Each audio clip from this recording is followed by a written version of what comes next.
அந்த காட்டுல அப்பதான் குளிர்காலம் ஆரம்பிச்சிருந்தது. அந்த காட்டுல இருந்த எல்லா உயிரினங்களும் இந்த குளிர்காலத்துல ரொம்பவும் கஷ்டப்பட்டாங்க.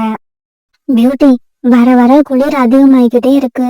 நம்ம வீட்டுல நல்லதா ஒரு கம்பளி போர்வை கூட இல்ல. இன்னைக்கு ராத்திரி நம்ம எப்படிதான் தூங்க போறோம்னு தெரியல. அம்மா, கவலைப்படாதீங்க. நம்ம கிட்ட கொஞ்சம் காஞ்ச விறகுகள் இருக்கு. அதை இன்னைக்கு எரிய வச்சு நம்ம வீட்டை சூடாக்கிக்குவோம். பியூட்டி, நம்ம கிட்ட இருக்கிற இந்த கொஞ்சம் விறகுகளையும் காலி பண்ணிட்டா அதுக்கப்புறம் நம்ம ரொம்ப கஷ்டப்படணும். அதனால நமக்கு இப்ப கம்பளி போர்வை அவசியம் தேவைதான். நான் பாட்டி வீட்டுக்கு போய் அவங்க கிட்ட பழைய கம்பளி போர்வை ஏதாவது இருந்தா வாங்கிட்டு வரேன். அம்மா, வெளியில ரொம்பவும் குளிரா இருக்கு. பார்த்து போயிட்டு வாங்க. பிறகு சோனா குருவி தன்னுடைய அம்மா வீட்டை நோக்கி பறக்க ஆரம்பிச்சது. குளிர்காலத்துல பறந்து போறது சோனா குருவிக்கு கஷ்டமா தான் இருந்தது. இருந்தாலும் வேகமா பறந்து போன சோனா குருவி சீக்கிரமாவே தன்னோட அம்மா வீட்டுக்கு போய் சேர்ந்துடுச்சு. அம்மா, நம்ம வீட்டுல ஏதாவது பழைய கம்பளி போர்வை இருக்கா? இருந்தா எனக்கு கொடுங்க. ராத்திரியில குளிர் அதிகமா இருக்கிறதால பியூட்டி தூங்க ரொம்ப கஷ்டப்படுறா. ஒரு கம்பளி போர்வை இருக்கு, ஆனா அது கொஞ்சம் கிழிஞ்சிருக்கும். பரவாயில்லையா? பரவாயில்லம்மா, நீங்க அதை கொடுங்க. அதை நான் தச்சுக்கிறேன். இந்த வருஷத்துல இந்த போர்வையை வச்சு நான் எப்படியாவது அட்ஜஸ்ட் பண்ணிக்கிறேன். அடுத்த வருஷம் நான் ஒரு புது போர்வை வாங்கிடுவேன். பிறகு சோனா குருவியோட அம்மா அந்த போர்வையை எடுத்து கொடுத்தாங்க. அம்மா, அண்ணனும் அண்ணியும் வீட்டுல இல்லையா? இல்ல சோனா, அவங்க 2 பேரும் மார்க்கெட்டுக்கு போயிருக்காங்க. சரிம்மா, நான் கிளம்புறேன். பியூட்டி வீட்டுல தனியா இருக்கா. இப்படி சொல்ல சோனா குருவி பிறகு அந்த போர்வையை ஒரு பையில போட்டு எடுத்துக்கிட்டு தன்னோட வீட்டை நோக்கி பறந்து போச்சு. சோனா குருவி இப்படி கொஞ்ச தூரம் பறந்து போனதும் தன்னோட அண்ணனையும் அண்ணியையும் வழியில சந்திச்சது. சோனா, நீயா? எங்க போயிட்டு வர? அண்ணா, நான் நம்ம வீட்டுக்கு தான் போயிட்டு வரேன். வீட்டுல அம்மா மட்டும்தான் இருந்தாங்க. நீங்க மார்க்கெட்டுக்கு போயிருக்கதா சொன்னாங்க. வீட்டுல பியூட்டி மட்டும் தனியா இருக்கா. அதனாலதான் அவசரமா திரும்பி வந்துட்டேன். சோனா, அந்த பையில என்ன இருக்கு? குளிர் அதிகமா இருக்கிறதால பியூட்டி ராத்திரில ரொம்ப கஷ்டப்படுறா. அதனால நம்ம வீட்டுல இருந்த பழைய போர்வை ஒண்ணு அம்மா கிட்ட கேட்டு வாங்கிட்டு வரேன். பழைய போர்வைய கொடுத்தாங்களா? வீட்டுல பழைய போர்வை எதுவுமே இல்லையே. அத்தை எந்த போர்வையை எடுத்து கொடுத்திருப்பாங்க? சோனா, நீ எடுத்துக்கிட்டு வந்த போர்வை கொஞ்சம் கிழிஞ்சு இருக்குதானே? ஆமா ஆமா, அந்த போர்வை தான். நான் அந்த கிழிசலை தச்சு பியூட்டிக்கு கொடுத்துக்கிறேன். நீங்க அதை பத்தி கவலைப்பட வேண்டாம். சோனா, அந்த போர்வை கிழிஞ்சிருக்கிறது தெரிஞ்சுதா அத பாதி விலை கொடுத்து வாங்கிக்கிட்டு வந்து தரையில விரிக்கிறதுக்காக வீட்டுல வச்சிருந்தேன். இன்னையில இருந்துதான் அந்த போர்வையை எடுத்து தரையில விரிப்போம்னு நினைச்சுக்கிட்டு இருந்தேன். ஆனா இந்த விஷயம் தெரியாத அத்தை அந்த போர்வைய உன்கிட்ட தூக்கி கொடுத்துட்டாங்க. பரவாயில்ல, அதை எங்க கிட்ட கொடுத்துட்டு போயிடு. அண்ணன், அது கிழிஞ்சு இருக்கிறதால தான் அம்மா அதை என்கிட்ட கொடுத்தாங்க. அது கிழிஞ்சிருக்கோ கிழியலையோ, குடுன்னு கேட்டா கொடுக்க வேண்டியது தானே. ஏன் இப்படி பேசிக்கிட்டே இருக்க? அண்ணன் இப்படி கோவமா சொல்ல சோனா குருவி தன்னோட அண்ணன் முகத்தை பார்த்தது. ஆனா சோனா குருவியோட அண்ணன் தன்னோட முகத்தை வேற பக்கம் திருப்பிக்கிட்டாரு. உடனே சோனா குருவி அதை எடுத்துட்டு வந்த போர்வைய அவங்க அண்ணன் கிட்ட கொடுத்துருச்சு. என்னங்க, போர்வைய வாங்கியாச்சு, கிளம்புங்க. பிறகு சோனா குருவியோட அண்ணனும் அண்ணியும் அங்க இருந்து பறந்து போனாங்க. அண்ணனும் அண்ணியும் தன்னோட பார்வையில இருந்து மறையிற வரைக்கும் சோனா குருவி அவங்கள பாத்துக்கிட்டே இருந்தது. அப்பா இருந்ததுக்கு அப்புறம் அண்ணனா இருக்கிறவங்க அப்பாவோட சாணத்துக்கு வந்து எல்லாரையும் பாத்துப்பாங்கன்னு கேள்விப்பட்டிருக்கேன். ஆனா என்னோட அண்ணன் அப்படி இல்லை. பிறகு ரொம்பவும் சோகமான மனசோட தன்னோட வீட்டுக்கு பறந்து போச்சு. அம்மா, என்ன ஆச்சுமா? பாட்டி வீட்ல இருந்து போர்வை வாங்கிட்டு வரலையா? இல்ல பியூட்டி, அவங்க நம்மளை விட ரொம்ப ஏழையா இருக்காங்க. அம்மா, போர்வை இல்லாம இன்னைக்கு ராத்திரி எப்படிதான் தூங்குறது? பியூட்டி, நம்ம கிட்டதான் கொஞ்சம் விறகு இருக்குல்ல, அதை வச்சு இன்னைக்கு ராத்திரியே ஓட்டிடுவேன். நாளைக்கு என்ன செய்யறதுன்னு அப்புறம் யோசிப்போம். காலுஜி, எனக்கு ரொம்ப குளிருது. நெருப்ப உண்டாக்குங்க. இந்த குளிர்ல என்னோட ரத்தம் எல்லாம் உறைஞ்சிடும் போல இருக்கு. கோரி, நம்ம கிட்ட இருக்கிற விறகெல்லாம் ஈரமான விறகாய் இருக்கு, எதுவும் எரியாது. அப்படின்னா சோனா குருவி வீட்டுக்கு போய் காஞ்ச விறகு இருந்தா வாங்கிக்கிட்டு வாங்க. இந்த குளிர்காலத்துல யாருமே காஞ்ச விறக கொடுக்க மாட்டாங்க. இங்க பாருங்க, சோனா என்கிட்ட 200 ரூபாய் கடன் வாங்கியிருக்கு. நான் இப்பவே போய் அந்த பணத்தை கேட்க போறேன். திரும்பி வரும்போது பணத்தோட வருவேன், இல்லன்னா விறகோட வருவேன். இப்படி சொன்ன கோரிக்காகும். பிறகு சோனா குருவி வீட்டுக்கு பறந்து போச்சு. சோனா, சோனா, கொஞ்சம் வெளியில வா. பிறகு சோனா குருவி கதவை திறந்துகிட்டு வெளியில வந்தது. சோனா, என்கிட்ட 200 ரூபாய் பணம் வாங்கி இருந்தல்ல, அதை சீக்கிரமா திருப்பி கொடு. கௌரி அக்கா, அந்த பணத்தை நான் உங்ககிட்ட இருந்து வாங்கும் போது 2 மாசம் கழிச்சுதான் திருப்பி கொடுப்பேன்னு சொல்லிட்டு தானே வாங்கினேன். இப்படி திடீர்னு வந்து கேட்டீங்கன்னா நான் எங்க போவேன்? நீ சொல்றது உண்மைதான். இருந்தாலும் எனக்கு இப்ப அந்த பணம் ரொம்ப அவசியமா தேவைப்படுது. கௌரி அக்கா, இப்ப என்கிட்ட 10 ரூபாய் கூட பணம் இல்ல. அப்படி இருக்கிறப்ப உங்க பணத்தை நான் எப்படி திருப்பி கொடுப்பேன்? சரி, அதை விடு. பணம் இல்லாட்டி பரவாயில்ல, உன் வீட்டுல இருக்கிற காஞ்ச விறகையாவது எனக்கு கொடு. கௌரி அக்கா, எங்க வீட்டுல போத்திக்கிறதுக்கு ஒரு பொருள் கூட இல்ல. இன்னைக்கு ராத்திரி அந்த விறகு எரிச்சுதான் நாங்க தூங்கி ஆகணும். இங்க பாரு சோனா, ஒண்ணு பணத்தை கொடு, இல்லன்னா உன் வீட்டுல இருக்க காஞ்ச விறகு கொடு. அப்படி எனக்கு கொடுக்கலன்னா என்கிட்ட இருந்து 200 ரூபாய் பணத்தை வாங்கிக்கிட்டு நீ என்னை ஏமாத்திட்டேன்னு இந்த காடு பூரா சொல்லுவேன். கோரிக்காவை இப்படி சொன்ன உடனே சோனா குருவிக்கு அழுகு வந்துருச்சு. எவ்வளவோ கெஞ்சி கேட்டுச்சு. ஆனா கோரி எதையும் காதுல வாங்கவே இல்லை. சோனா வீட்டுல அந்த விறகுல தூக்கிட்டு தன்னோட வீட்டுக்கு போயிடுச்சு. அம்மா, இப்ப நாம என்ன பண்றது? வீட்ல இருந்த விறகையும் கோரி ஆண்டி தூக்கிக்கிட்டு போயிட்டாங்க. பியூட்டி, கடவுள் ஏன் இப்படி நம்மள சோதிக்கிறாருன்னு தெரியல. இப்படி சோதிக்கிறதுக்கு பதிலா நம்மள சாகடிச்சிடலாம். பியூட்டி, நீ எனக்கு மகளா பிறந்து எந்த சந்தோஷத்தையும் அனுபவிக்கல. நீ அனுபவிக்கிறது எல்லாம் எப்பவும் கஷ்டம்தான். வீட்டுக்கு வெளியில குளிர் காத்து வேகமா வீச ஆரம்பிச்சது. சோனா குருவியாலையும் பியூட்டியாலையும் வீட்டுக்குள்ள உட்காரவே முடியல. குளிர் ரொம்ப அதிகமா இருந்தது. அம்மா, நமக்கு குளிராம இருக்க என்கிட்ட ஒரு ஐடியா இருக்கு. ஐடியாவா? என்ன ஐடியா? அம்மா, எவ்வளவுதான் குளிரா இருந்தாலும் நம்ம வேகமா பறந்து போனா நம்ம உடம்புல ரத்த ஓட்டம் அதிகமாகி நமக்கு குளிரே தெரியாது. பியூட்டி, நீ சொல்றது சரி. அதுக்காக இந்த ராத்திரி நேரத்துல நம்ம எங்க பறந்து போறது? அம்மா, நாம எங்கேயும் பறந்து போக வேண்டாம். நாம 2 பேரும் ஃப்ளை அண்ட் கேட்ச் விளையாடுவோம். நான் பறந்து போவேன், நீங்க என்ன துரத்திக்கிட்டே வந்து பிடிக்கணும். பியூட்டி, இப்படி நம்ம விளையாண்டுகிட்டே இருந்தா எப்பதான் படுத்து தூங்குறது? அம்மா, ராத்திரி பூரா இப்படி விளையாடுவோம். பகல்ல சூரியன் வந்ததுக்கு அப்புறம் படுத்து தூங்குவோம். இப்படி பேசிக்கிட்ட சோனா குருவியும் பியூட்டியும் பிறகு ஃப்ளை அண்ட் கேட்ச் விளையாட ஆரம்பிச்சாங்க. பிறகு வீட்டை விட்டு வெளியில வந்த பியூட்டி வேக வேகமா பறந்து போச்சு. அம்மா, என்ன கேட்ச் பண்ணுங்க பாப்போம். உடனே பியூட்டியை துரத்துக்கிட்டு சோனா குருவியும் அது பின்னாலேயே பறந்து போச்சு. ஒரு கட்டத்துல சோனா குருவி ரொம்பவும் காய்ச்சி போச்சு. அதால அதுக்கு மேல பறக்க முடியல. பியூட்டி, என்னால பறக்க முடியல, தயவு செய்து எங்கேயாவது உட்காரு, நான் ரொம்ப களைச்சு போயிட்டேன். இப்படி விளையாண்டுக்கிட்டே வந்த இவங்க தங்களுக்கு காட்டை விட்டு ரொம்ப தூரம் வந்துட்டாங்க. இவங்க இப்படி விளையாடுறதையெல்லாம் ஒரு வனதேவதை பார்த்துக்கிட்டே இருந்தது. அடடா, இந்த குருவிகள் 2 பேரும் விளையாடுறாங்க. இத பாக்கும்போது எனக்கும் விளையாடணும்னு ஆசையா இருக்கு. இப்படி ஆசைப்பட்ட அந்த வனதேவதை உடனே சோனா குருவியும் பியூட்டியும் உட்கார்ந்திருந்த இடத்துக்கு போச்சு. இங்க பாருங்க குருவிகளே, நான் இந்த காட்டோட வனதேவதை. நானும் உங்க கூட விளையாட ஆசைப்படுறேன். தேவதைய பார்த்த பியூட்டியும் சோனா குருவியும் அதிர்ச்சியானாங்க. என்னது, நீங்க எங்க கூட விளையாட ஆசைப்படுறீங்களா? ஆமா, நானும் உங்க கூட விளையாட ஆசைப்படுறேன். இந்த சின்ன குருவி கூட சேர்ந்து நானும் பறந்து போறேன். நீங்க வந்து எங்களை கேட்ச் பண்ணுங்க. அம்மா, இந்த ஏஞ்சல் என் கூட விளையாண்டா எனக்கு ஜாலியா இருக்கும். பியூட்டியும் அந்த வனதேவதையும் முன்னால பறந்து போனாங்க. அவங்கள பிடிக்கிறதுக்காக சோனா குருவி பின்னாலேயே பறந்து போச்சு. இப்படி இவங்க ரொம்ப நேரம் சந்தோஷமா விளையாண்டுக்கிட்டே இருந்தாங்க. இன்னைக்கு நான் ரொம்ப மகிழ்ச்சியோட இருக்கிறேன். அதுக்கு காரணம் நீங்க தான். நாளைக்கு இதே மாதிரி விளையாடி ஆகணும். நீங்க 2 பேரும் கண்டிப்பா வரணும். என்னது, நாளைக்கும் வரணுமா? போர்வையும் காஞ்ச விறகுகளும் நாளைக்கும் கிடைக்கலன்னா நாங்க கண்டிப்பா வருவோம். என்னது, போர்வையும் காஞ்ச விறகுகளுமா? நீங்க என்ன சொல்றீங்கன்னு எனக்கு புரியல.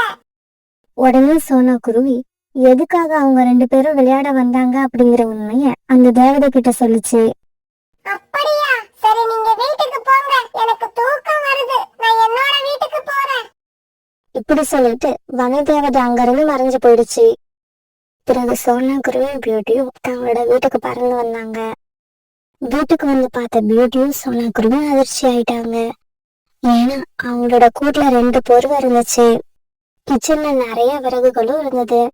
அப்புறம் ஒரு ஹீட்டர் இவங்க வீட்டை எப்பவுமே கதகதப்பா வச்சிருந்தது. பியூட்டி, இதெல்லாம் எப்படி நடந்தது? எனக்கு ரொம்ப ஆச்சரியமா இருக்கு. அந்த சமயம் அந்த வனதேவதை ஜன்னல் வழியா எட்டி பார்த்து இப்படி பேச ஆரம்பிச்சது.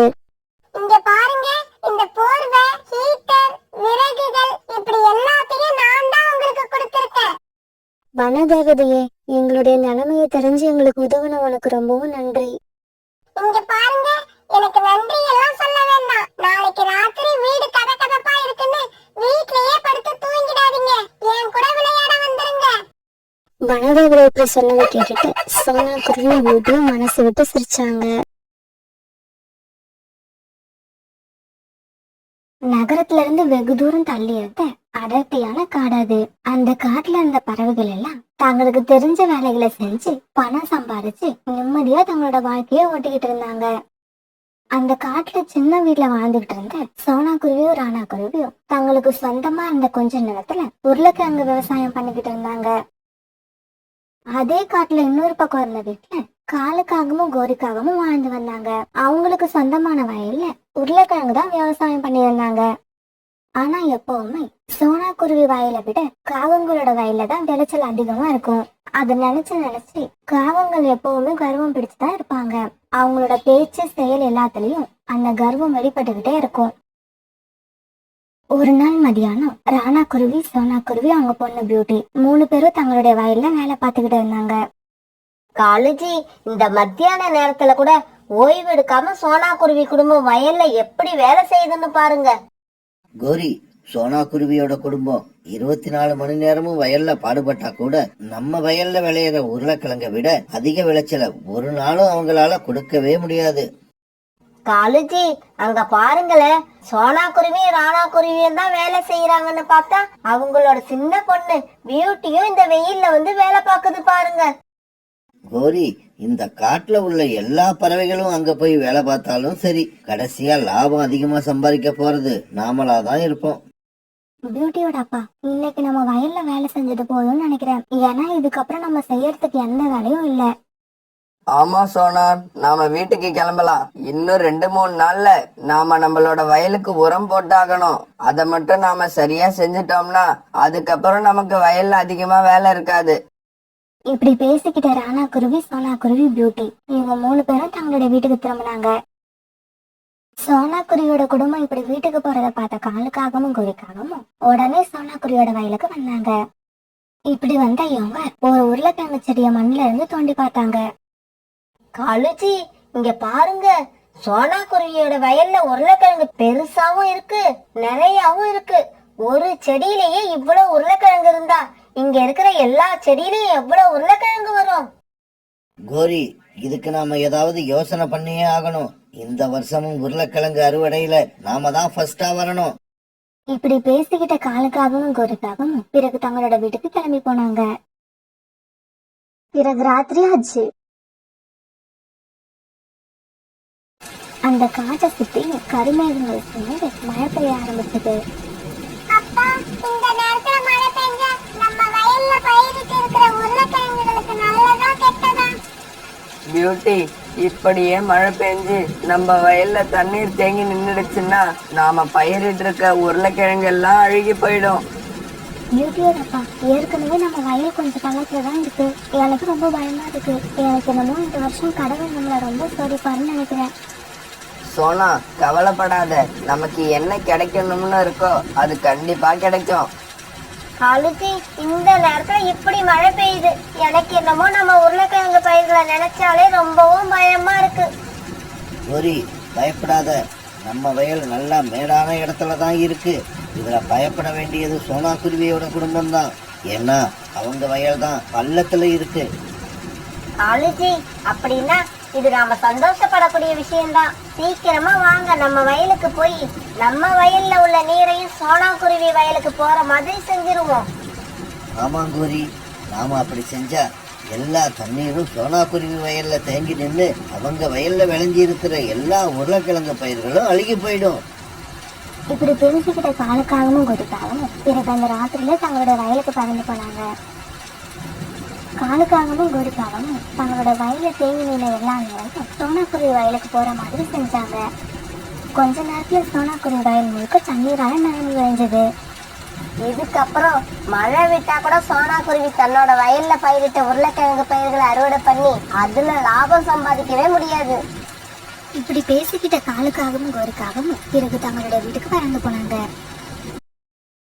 மறுநாள் பொழுது விடிஞ்சிச்சு. மறுநாள் காலையில மழை சுத்தமா விட்டு இருந்தது. காலையில தங்களோட வயலுக்கு போன ராணா குருவியும் சோனா குருவியும் தங்களுடைய வயல்ல இருந்த நிலைமைய பார்த்து ரொம்பவும் அதிர்ச்சியானாங்க.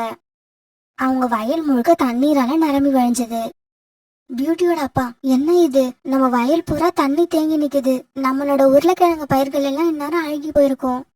சோனா, மழையும் அவ்வளவு அதிகமா பெய்யல, அப்புறம் எப்படி நம்மளோட வயல்ல இவ்வளவு தண்ணி தேங்கி நிக்குதுன்னு எனக்கு ஒண்ணுமே புரியல. இப்படி பேசிக்கிட்ட ராணா குருவி, சோனா குருவி, பியூட்டி 3 பேரும் அழ ஆரம்பிச்சாங்க. கோரி கோரி, அங்க பாரு, சோனா குருவி மட்டும் இல்ல, அவங்க குடும்பமே அழுதுகிட்டு இருக்கு. காலேஜி, அவங்க வயல்ல நிக்கிற தண்ணீரோட இவங்க 3 பேரோட கண்ணீரும் போய் சேர்ந்தா எப்படி இருக்கும்னு கொஞ்சம் யோசிச்சு பாருங்க. கோரிக்காகம் இப்படி சொல்ல பிறகு 2 காகங்களும் ரொம்ப சந்தோஷமா சிரிச்சாங்க. சோனா குருவியோட வயல்ல இப்படி தண்ணீர் தேங்கி நிக்கிறத கேள்விப்பட்ட புறா, ரீட்டா கிளி, ரோனி குருவி இவங்க எல்லாம் சோனா குருவியோட வயலுக்கு வந்தாங்க. சோனா, உங்க வயல்ல இப்படி நடக்கும்னு நான் நினைச்சு கூட பார்க்கல.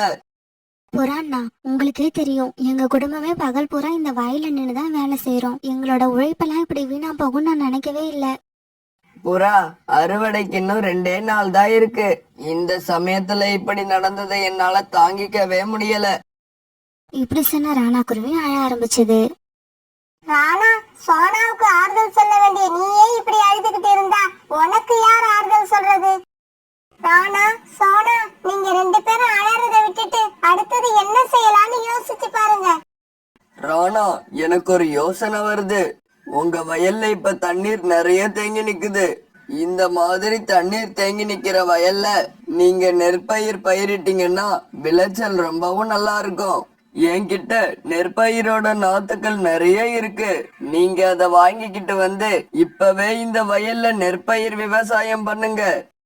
ஆமா சோனா, புறா சொன்ன மாதிரி நீங்க செஞ்சீங்கன்னா இப்ப ஏற்பட்ட நஷ்டத்தை ஈடுகட்டி அதை விட பல மடங்கு லாபத்தை பார்க்கலாம். இதை கேட்ட ராணா குருவி, சோனா குருவி, பியூட்டி 3 பேருமே ரொம்ப சந்தோஷப்பட்டாங்க. அம்மா, அப்பா, வாங்க உடனே புறா அங்கிள் வீட்டுக்கு போவோம். நெற்பயிர் விதைகளை வாங்கிட்டு வந்து இன்னைக்கு பயிர் செய்ய ஆரம்பிப்போம்.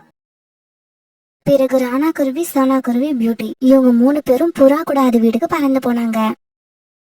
சோனா, இந்த தடவை நீங்க நெற்பயிர்களை விளைய வச்சு அதுல கிடைக்கிற லாபத்தை பாத்தீங்கன்னா அதுக்கப்புறம் உருளைக்கிழங்கு பயிர் செய்வதை மறந்தே போயிடுவீங்க. இப்படி போன இவங்க புறாவோட வயல்ல இருந்து நெற்பயிர் நாத்துக்களை வாங்கிட்டு வந்தாங்க.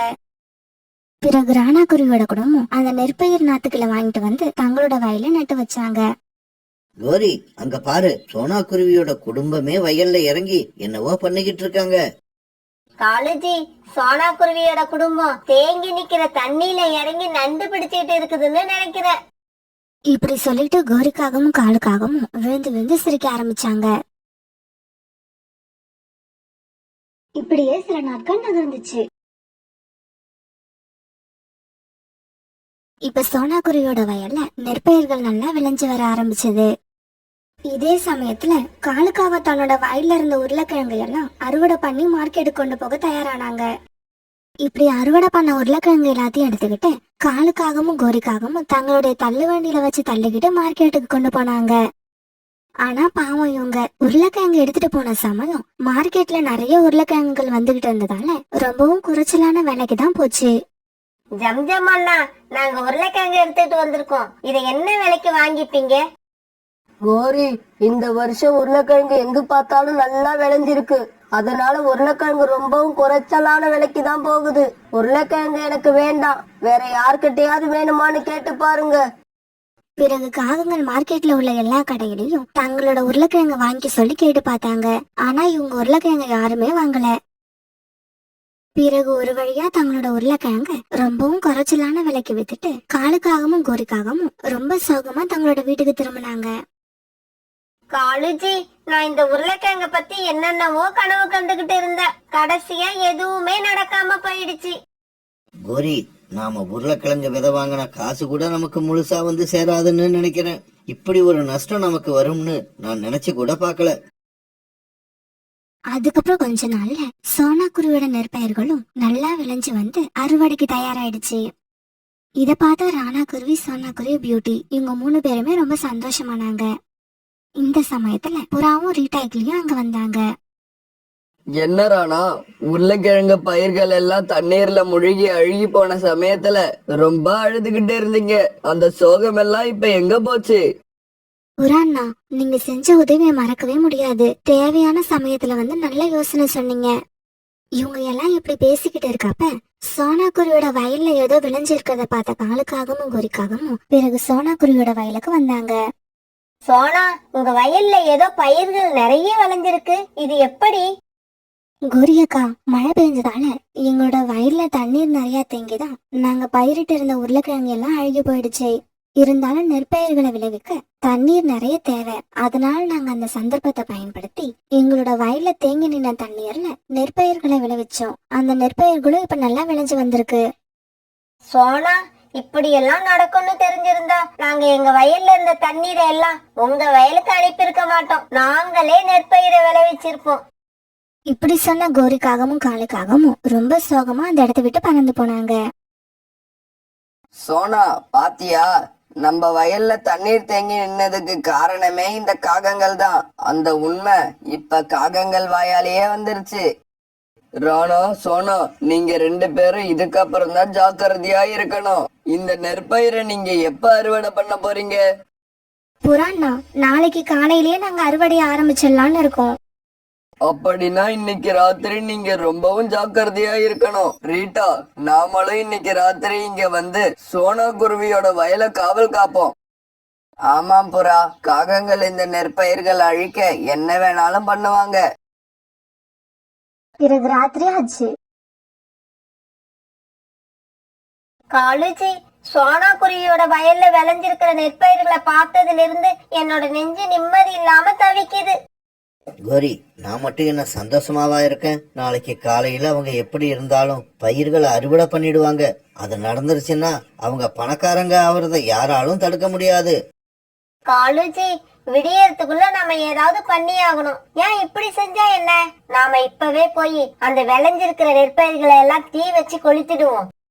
இப்படி யோசிச்ச காலுக்காகவும் கோரிக்காகவும் பிறகு ஒரு தீப்பந்தத்தை எடுத்துக்கிட்டு சோனா குருவியோட வயலை நோக்கி பறந்து போனாங்க. இப்படி போன இவங்க சோனா குருவி வயலுக்கு பக்கத்துல போய் உட்கார்ந்தாங்க. அந்த தீப்பந்தத்தை என்கிட்ட கொடு, நான் போய் இந்த நெற்பயிர்களுக்கு தீ வச்சிட்டு வரேன். இல்ல காலுஜி, அந்த பொன்னான வேலைய நான் என்னோட கைகளால தான் செய்யணும். காகங்கள் இப்படி பேசிக்கிட்டு இருக்காத மறைஞ்சிருந்து எல்லா பறவைங்களும் பாத்துக்கிட்டு இருந்தாங்க.